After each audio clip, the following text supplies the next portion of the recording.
I trusted you."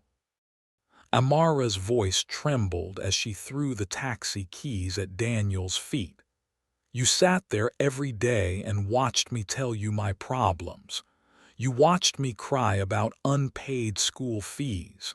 You listened while I worried about my mother's hospital bills. And all that time, you knew you were a billionaire." Daniel didn't move. The crowd outside the corporate event stared at them. Reporters raised their cameras. Amara wiped tears from her face. "Tell me one thing," she said. "Was any of it real, or was I just another poor girl you wanted to play with?" Pause. To understand how everything began, we must go back 6 months earlier, to a rainstorm, a taxi, and a moment that neither of them would ever forget. Amara Osai was 23 years old, and she had learned early that life did not offer shortcuts.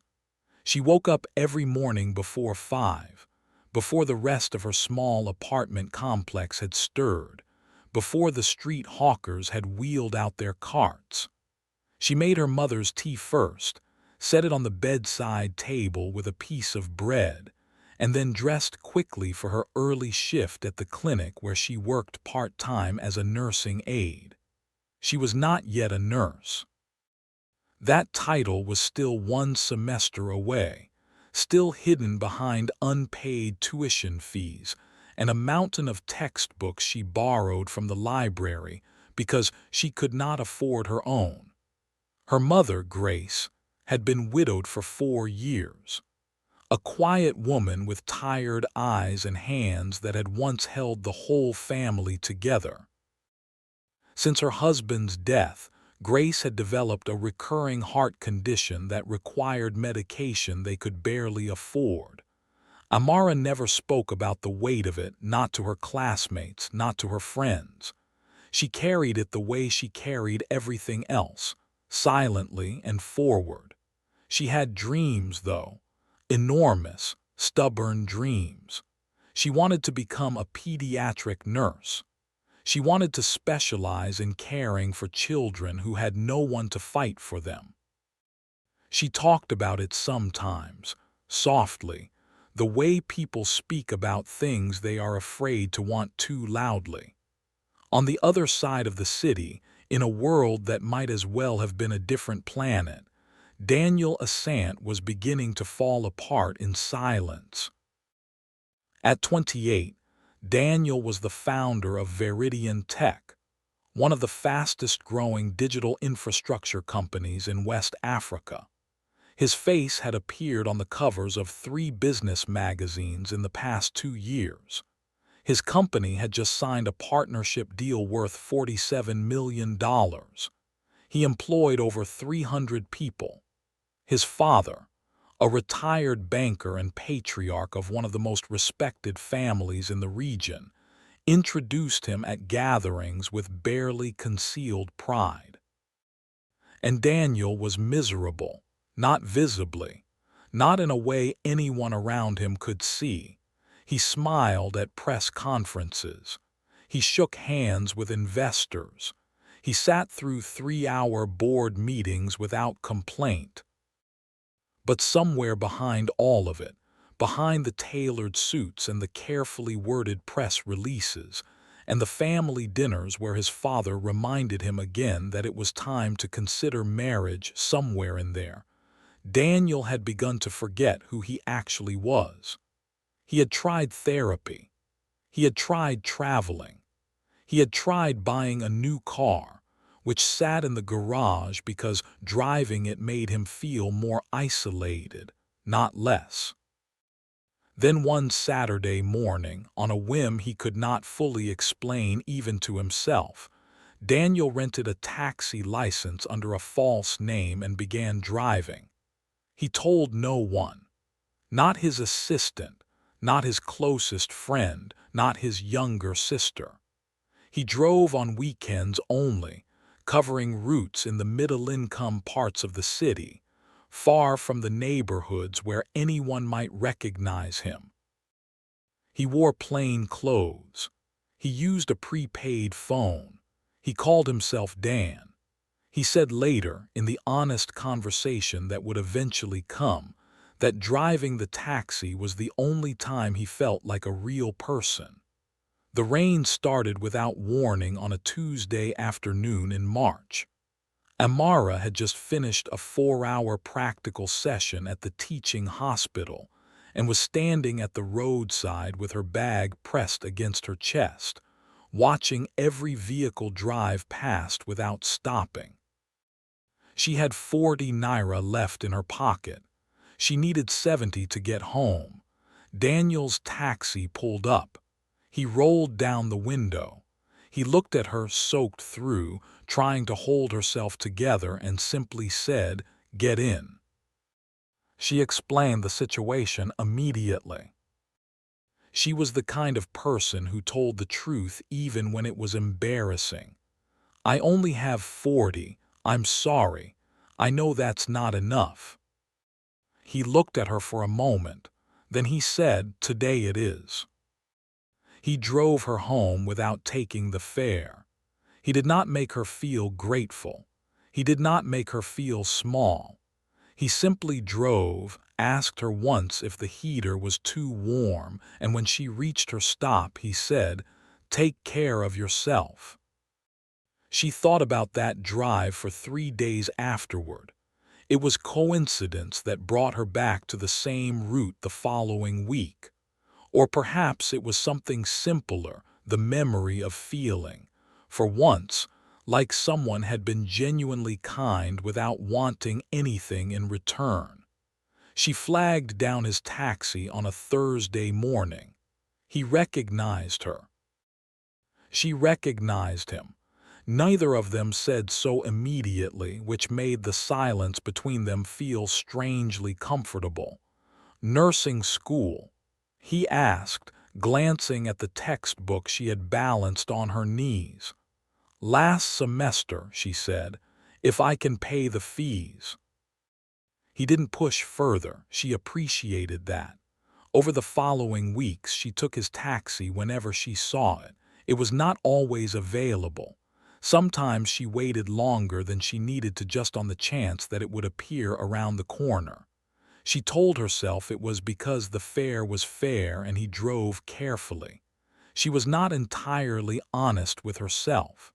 Their conversations grew, slowly, then all at once. She told him about her mother's health. He told her about a difficult childhood mentor who had believed in him when no one else did. She shared her dreams about pediatric nursing. He talked about pressure, the kind that came from people who needed you to succeed more than you needed it for yourself. He was careful. He never lied to her. He simply left things out. Daniel fell first. He knew it on a Wednesday morning when she said something that struck him as so quietly wise that he almost missed a turn. She had been talking about a patient at the clinic, a child who was afraid of needles. She had spent 20 minutes before the injection simply sitting with him, telling him a story, letting him hold her hand. "People just need someone to stay," she said simply. "Most of the time, that's the whole medicine."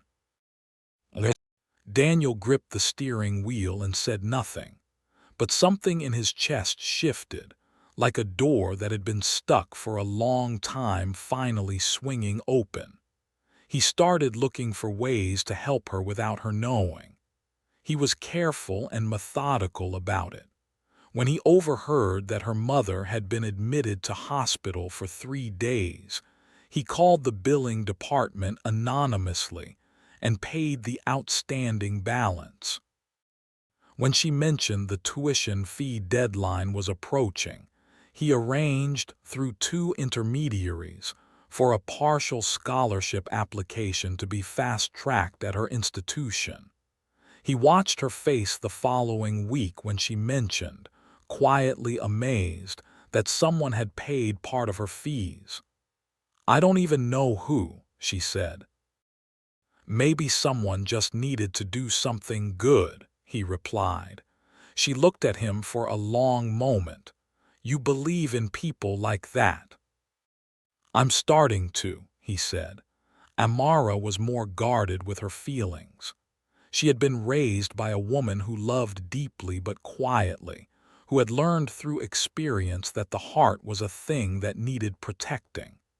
She had seen her mother's grief after her father's death and made a private decision, somewhere in her teenage years, that she would not let herself be destroyed by love. She would give it carefully. She would give it only where it was safe. She was beginning to feel less safe around Dan. Not because he frightened her, because he made her want to stop being careful. Then Victor Mensa appeared. Victor was 26, the son of a wealthy politician, and he had the confidence of someone who had never been told no in a way that actually hurt. He had noticed Amara 3 weeks earlier at a social gathering her classmate had dragged her to. He had been charming at first, attentive, generous with his words, but there was something underneath the charm that Amara could not name, a shallowness, a sense that his interest in her was connected to the sport of pursuit more than anything real. He sent her expensive gifts she felt uncomfortable accepting. He showed up twice at the clinic, which she found unsettling. Her friends thought she was being too picky. "He has money, Amara. Do you know how rare that is?" She knew. But she had sat in a taxi with a man who drove for a living and felt more seen than she had ever felt in her life. She did not say this to anyone. The weight of Daniel's secret was growing. His company was entering a critical phase. Veridian Tech was in negotiations with a European investment firm, and the deal required his complete and public attention. His father had begun calling him twice daily, not about the deal but about a woman, the daughter of a business associate, well-educated, well-connected, appropriate in every way his father could measure. "You're almost 30, his father said one evening in the tone that was not a question. "I'm aware," Daniel said. "Then you understand the situation." He understood. He also understood that every evening he sat in the taxi, it became harder to imagine going back to the other version of his life without feeling like he was losing something essential. He had started to think about the future in a way he had not done in years.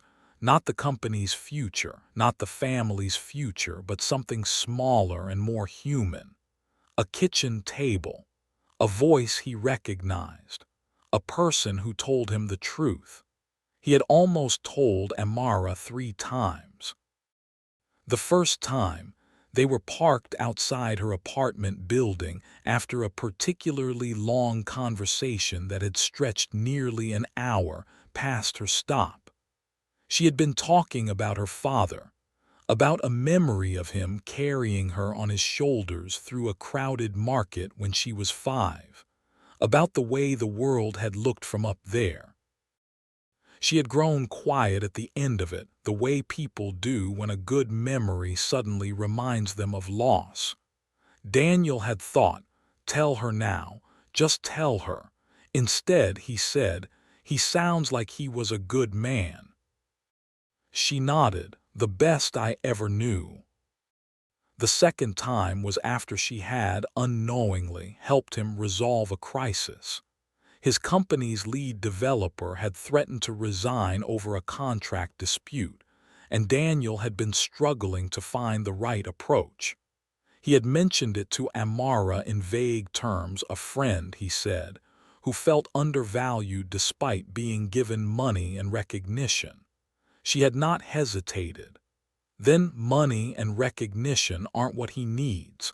What does he actually want? He wants to feel like what he builds matters. Then show him that it does. Not with money, with meaning. He had called the developer the next morning and changed the entire conversation. The resignation was withdrawn within the hour. Daniel had sat in his office afterward and thought about the woman who had given him that advice in the front seat of a taxi she thought was driven by a man barely getting by. Tell her, he had thought. He didn't. The third near confession was interrupted by Victor. Victor had been doing something Daniel had not anticipated, investigating him. It had started as jealousy. Victor had seen Amara laughing in the taxi, seen the ease of it, and felt the specific humiliation of losing a woman's attention to a man he considered beneath notice. He had paid someone to look into the driver. A simple background check, he had told himself. What came back was not simple. Victor stared at the report for a long time. Then he made a decision that said everything about who he was. The event was called the West Africa Digital Innovation Summit, and it was held on a Friday evening at the largest convention center in the city. Daniel was the keynote speaker. His photograph was on the promotional banners outside the building. His name was printed in large letters above a list of his company's achievements. Amara did not know any of this when she turned on the television that evening. She had just come back from a long shift, still in her clinic uniform, eating a plate of rice her mother had left out for her. The news was on. A correspondent was speaking excitedly about the event, about the investment announcements, about the young entrepreneur who had just secured a deal that would transform digital infrastructure across the continent. The camera panned to the stage. Amara set down her fork. There he was, in a charcoal gray suit that fit him perfectly. Hair neat, posture easy, cameras flashing around him, a microphone in his hand. A room full of executives and dignitaries applauding. Dan, her taxi driver. The reporter said his name, Daniel Asante, founder and CEO of Veridian Tech, one of the youngest billionaires in West Africa. He had started the company at 22 with a laptop and a vision. He had built it into an empire. Amara did not move for a very long time. She thought about the rainstorm. She thought about 40 naira. She thought about all the mornings she had climbed into that taxi with her tired face and her borrowed textbooks, and talked about her mother and her fees and her dreams. And the man beside her had listened, and she had believed that what she was seeing was real. She thought about her mother's hospital bill, which had mysteriously been paid. She thought about the scholarship that had come from nowhere. She stood up from the table, put on her shoes, and walked out the door. Victor had not needed to do anything after all.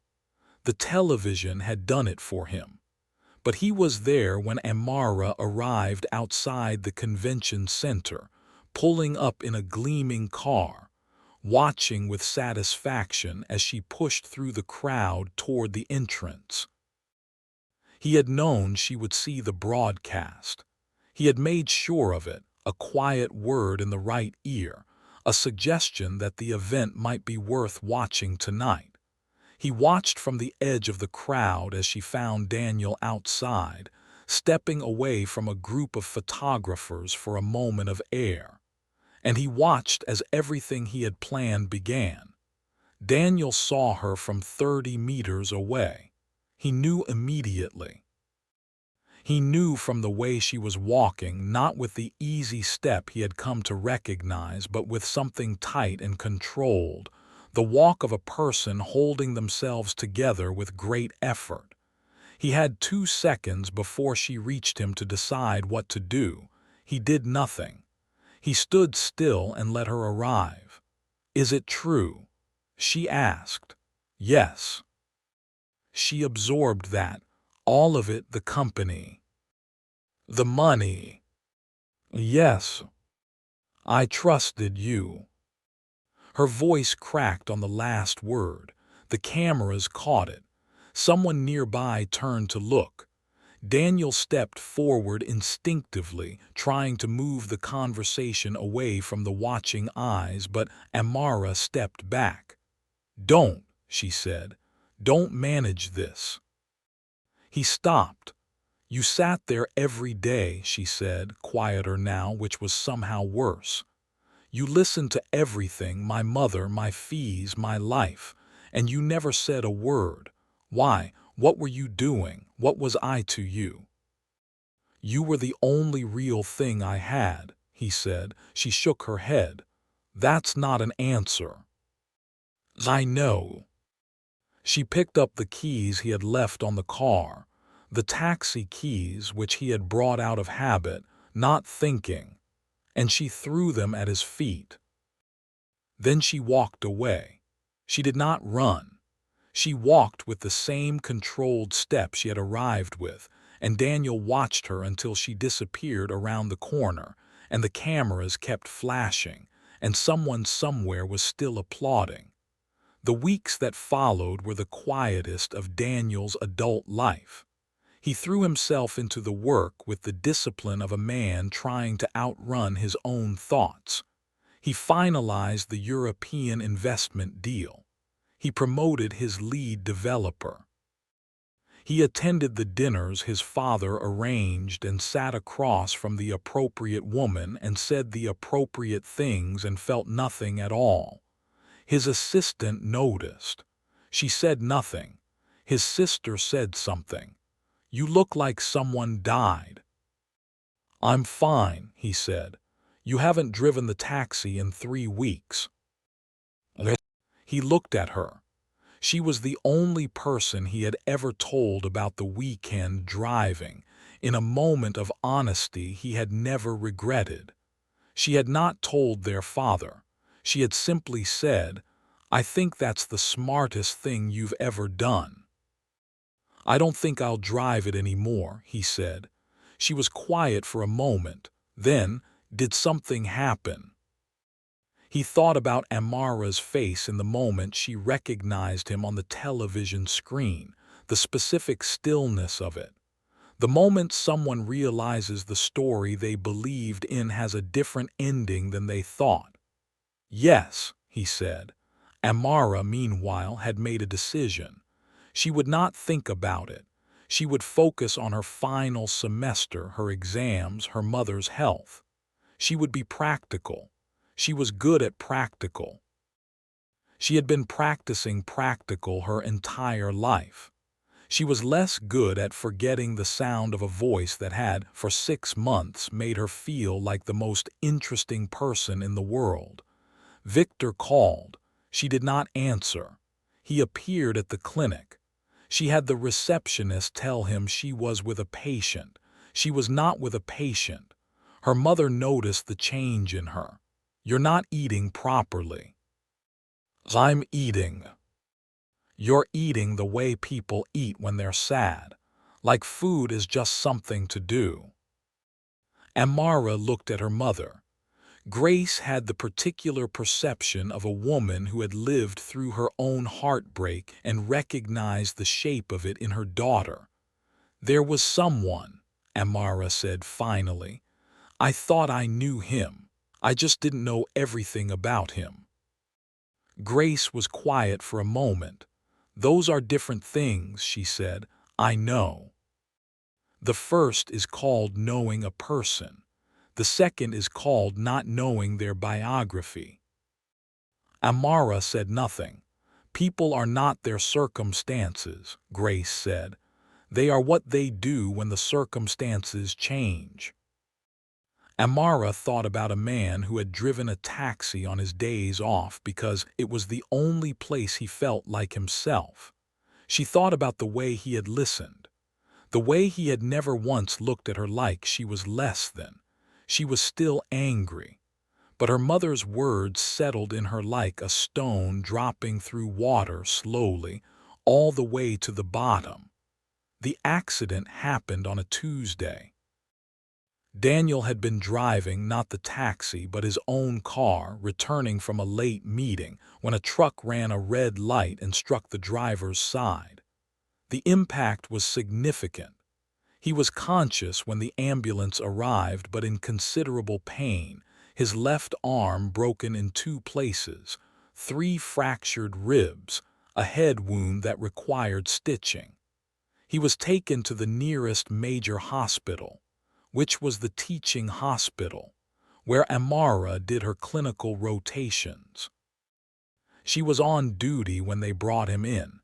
She did not see his face at first, only the chart, the vitals, the assessment she needed to do. She was professional. She had learned to be professional in the face of distress. Then she looked up. For a moment, neither of them spoke. The ward around them continued its own business, the beeping of monitors, the distant sound of a television, the low conversation of another nurse across the room. "Hi," he said, which under the circumstances was almost absurd. She took a breath. Then she said, "I need to check your blood pressure." She was a professional. She did her work. She was precise and calm and careful. She checked his vitals, assessed his responses, noted his pain levels, communicated with the attending physician. She did all of it with the thoroughness of someone who genuinely cared about getting it right. When the immediate work was done, she sat down in the chair beside his bed. She did not intend to. She found herself sitting. "You don't have to stay," he said. "I'm on duty." She looked at him, at the bandage on his head, the cast beginning to take shape on his arm, the careful way he was breathing around the fractured ribs. He looked, for the first time since she had known him, like someone who had been genuinely hurt. "Why did you do it?" she asked. "The taxi. Why?" He was quiet for a moment. Then he told her the truth, all of it, without strategy, without management. He told her about the pressure of his father's expectations and the loneliness that lived at the center of his success. He told her about the day he had driven for the first time and felt, for the first time in years, like he could breathe. He told her that the taxi had been his escape, and then, without warning, it had become the most important part of his life. "Because of you," he said. She looked at the wall. "I should have told you," he said. "I know that. I kept almost telling you and then finding reasons not to, and I told myself they were good reasons, but they weren't. They were fear. I was afraid that if you knew who I was, you would stop being honest with me." "That makes no sense," she said. "People change around money, you know that." She was quiet. "You didn't," he said. "You wouldn't have, I know that now, but I didn't know it then. I only knew that what we had, the conversations, the mornings, the way you talked about your patients and your mother and your dreams. It was the first thing in a long time that felt completely real. And I was selfish with it. I kept it the way it was because I was afraid of losing it." Amara thought about her mother's words. People are not their circumstances. They are what they do when the circumstances change. "You paid my mother's hospital bill," she said. He didn't deny it. "And the scholarship." "Not exactly. I opened the door, you walked through it yourself." She exhaled slowly. "I'm still angry," she said. "I know. What you did, keeping that from me, it was a choice. It wasn't just an omission.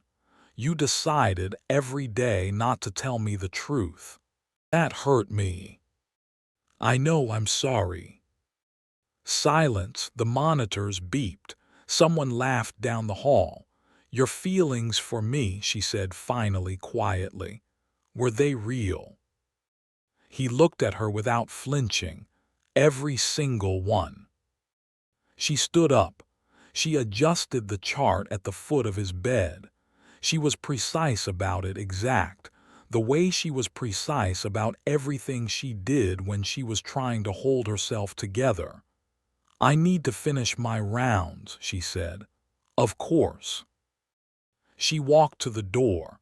Then she stopped with her back still to him. "The man I knew in the taxi," she said. "The one who said, 'Today it is.'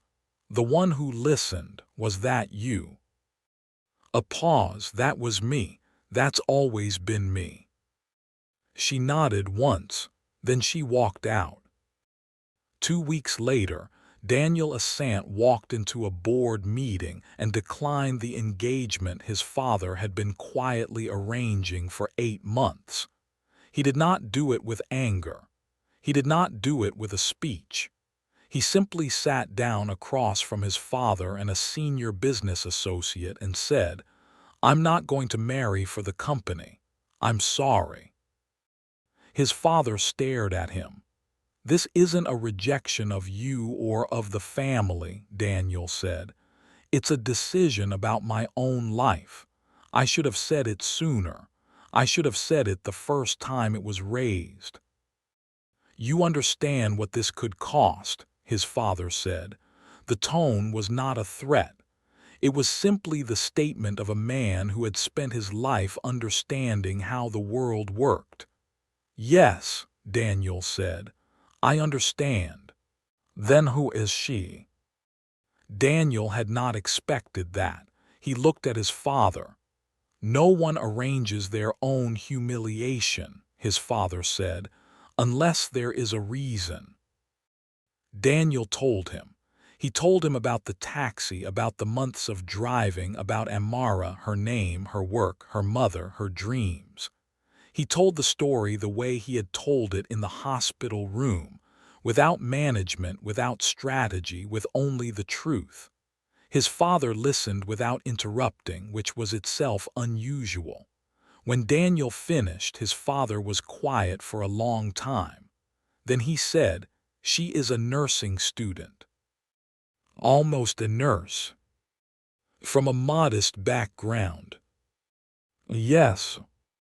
Another long silence.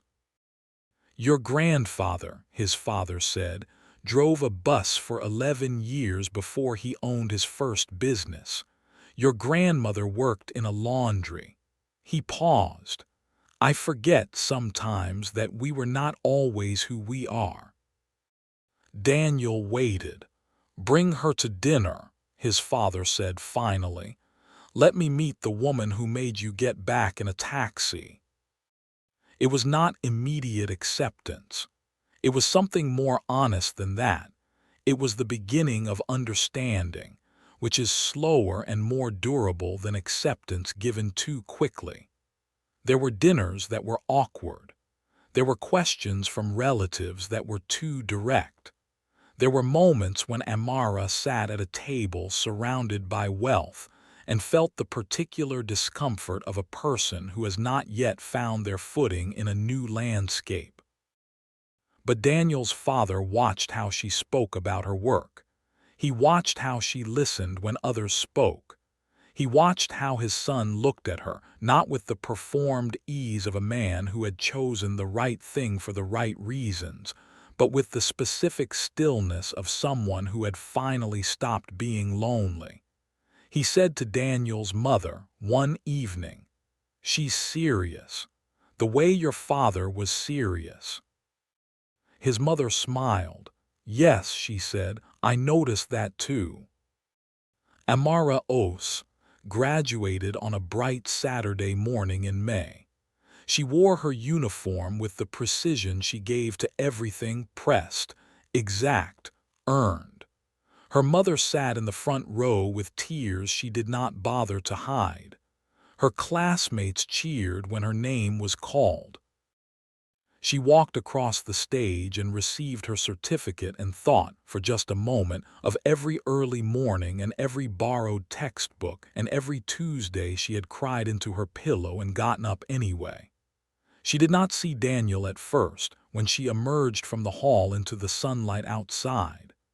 She saw the taxi, parked at the curb where the families were waiting, the same yellow taxi, license plate unchanged, slightly scratched where it had always been scratched.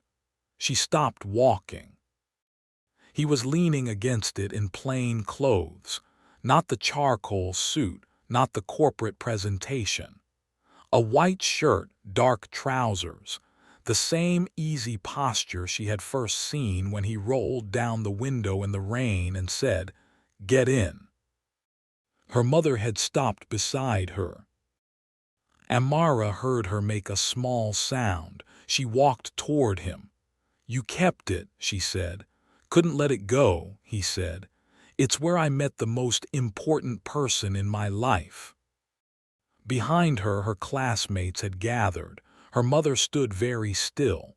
Someone's younger sibling was quietly told to stop asking questions. Daniel reached into his pocket. "I thought about doing this somewhere dramatic," he said.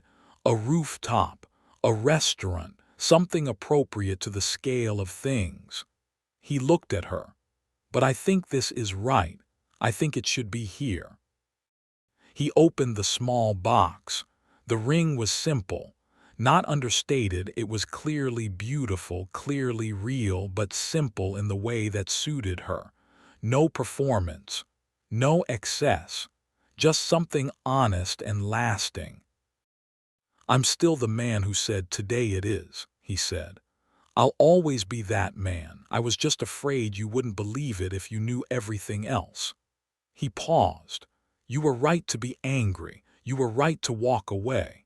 And I understand if the answer today is not yet, or not like this, or not at all. But I wanted you to know I'm asking not because of who you might become or what this looks like to anyone else. I'm asking because the world makes more sense to me when you're in it." Amara looked at him for a long moment.